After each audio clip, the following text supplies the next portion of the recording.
Hey Gundies, and welcome to the last review for the year 2024, and today we're checking out yet another Gundam game, this time round with Gundam Breaker 4 on the PlayStation 5.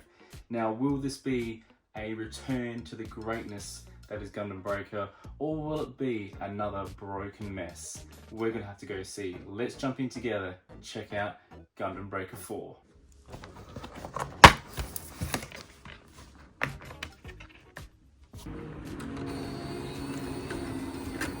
Well, here we have another Gundam review, this time around with Gundam Breaker 4, which is actually the 5th game in this series. We had the first two back on the PS3, and then Gundam Breaker 3 came out on the PS4. Also on the PS4 they had a new Gundam Breaker. This was meant to be a fresh update, and what we got was, well, very interesting and something I'll have to save for a future review. In Power Regions, we only got the digital release of Gundam Breaker 4, so I, the big physical collector that I am, had to go onto Play Asia and pick up the Asia English release because I just love having a physical copy.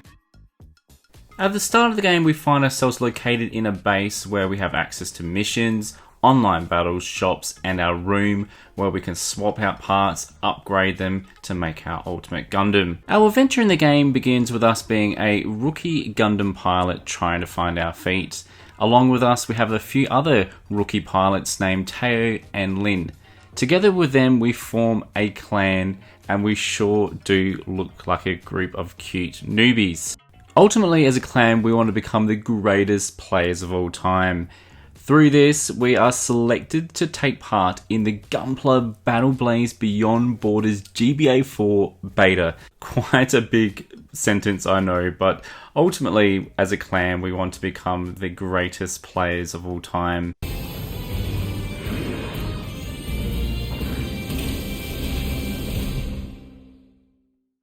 GBA 4 brings us a fast-paced hack-and-slash style game, with one of our main focuses being that we want to go out there and break parts of our enemies and add them to our loot.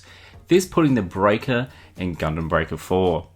Once you collect all these parts, you enter your room and you build, customize, paint until your heart's content. I spent many hours working on my Gundam and had such a blast while I was at it. I made a little Christmas Gundam for all you guys out there. I thought, being Christmas, I thought, why not do this? And it didn't quite turn out just how I wanted it. It wasn't the true Christmas colours that I had envisioned. But hey, I don't think it turned out too bad, all things considered. One thing I loved in the game was being able to go to the shop where you can buy full sets of Gundam models. I loved seeing the cover art that matched up with the builds in real life. I mean, check this out with the Zaku warrior. It's so cool.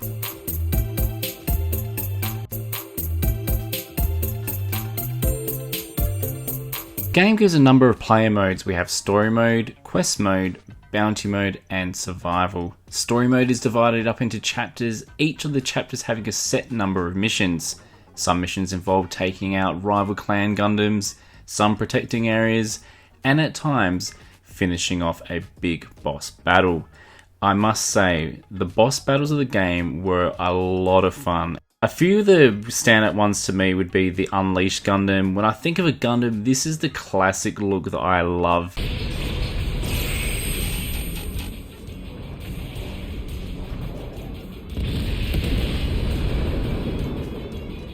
We also had the Obsolus 2, which was a lot of fun. It's big, it's clunky, but it's just such a great boss battle.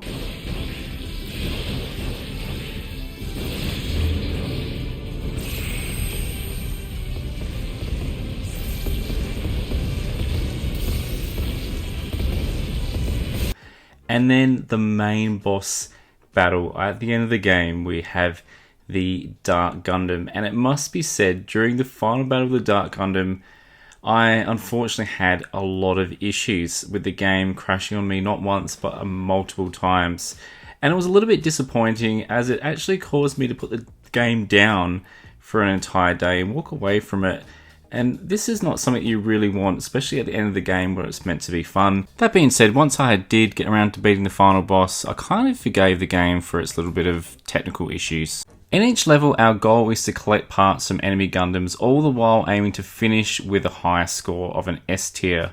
Getting an S tier is all about breaking parts, defeating enemies, and doing it in a timely fashion. In the early stages, you'll be getting S ranks left, right, and center, but towards the later stages, you'll be going, come on, that was an S, come on. Outside of story mode, we have what is called quest mode, and this had a good variety of fun, different levels, from exterminating mobile suits to taking on a gauntlet boss, to even playing a crossover title with Pac-Man. I kid you not, it was so fun, this Pac-Man level where you go around collecting Haru cookies, and I just love it. I mean, check this out, it's a lot of fun.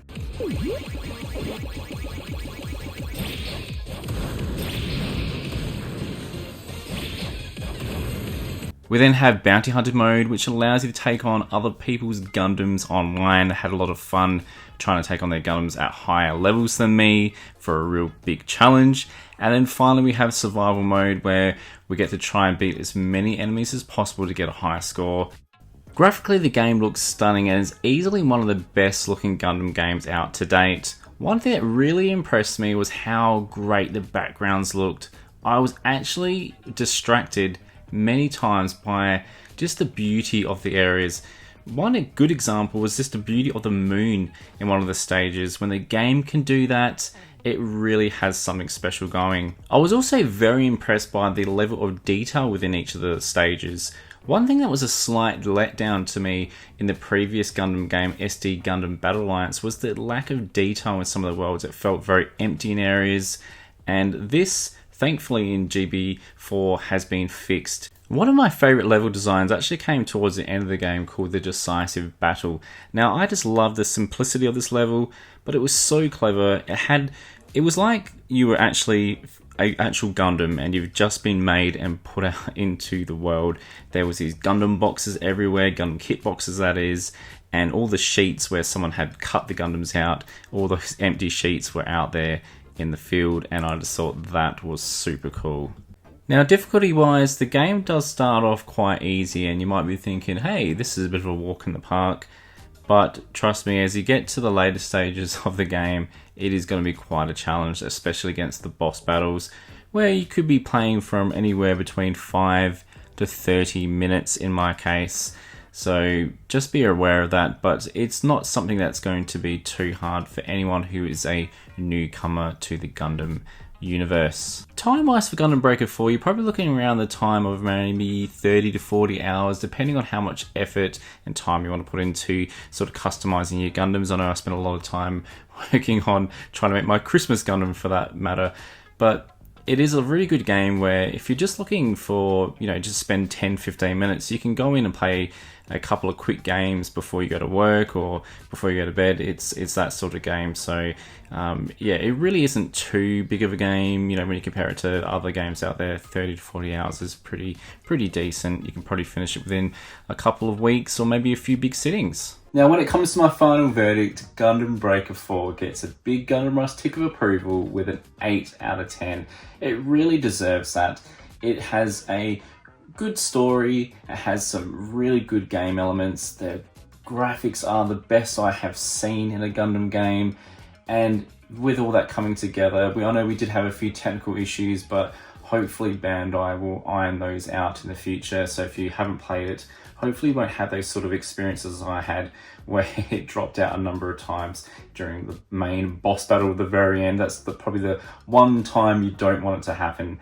But that being said, overall, I really enjoyed this game, and I'm going to go back and play some more after this review because I've got some downtime now. So this will be the last review of the year, and I'm probably going to be bringing the next review maybe towards the end of January. I'm going to take some time off just to recharge my batteries. So I'm going to sit down and just enjoy some games for what they are, not try and spend too much time trying to review them and that sort of thing.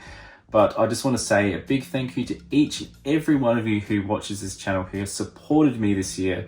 We started this year at 5,000 subscribers, which I was blown away by. But now we are so close to 24,000. And my goal this year was to hit 25,000. And it looks like, Gundies, we're going to hit that mark. So for each and every one of you, thank you. You know, a big thank you goes out to my members as well, who put some money behind the channel as well. That doesn't go amiss either. You guys are awesome. And that has helped invest in this new camera, which you're seeing me in. And I hope to continue to improve this channel with quality audio. Audio is something I really want to improve on in the new year, and you guys will get that, I promise you that. I'm going to try my very best to bring that to you for the first review of 2025. Can you believe it's 2025, guys? That is so scary. So what are my goals for next year? I might hear you be asking. Well, we're going to be doing a lot more reviews. We're going to be continuing with the Final Fantasy review series. I know you guys have been loving that. We're also going to be doing a lot of pickups videos, and then in between that, a lot of short reels where I know you guys have been interested in seeing what things have been happening behind the scenes. And I'm going to use reels for that sort of matter to show you the sort of upgrades that are happening around in my games room. And then we might also do a few collection videos. I don't think I did many at all this year, and I know you guys have been itching for that. And of course, once we hit 25,000, we're going to do the big game room tour. So that'll be coming in the new year, I'm sure. Well, guys, from me, Gundam Rush Gaming, I hope you and your family have a very Merry Christmas and an amazing 2025. I can't wait to share the new year with you guys. It's going to be an absolute blast. As always, guys, don't forget to subscribe, fools. See you later.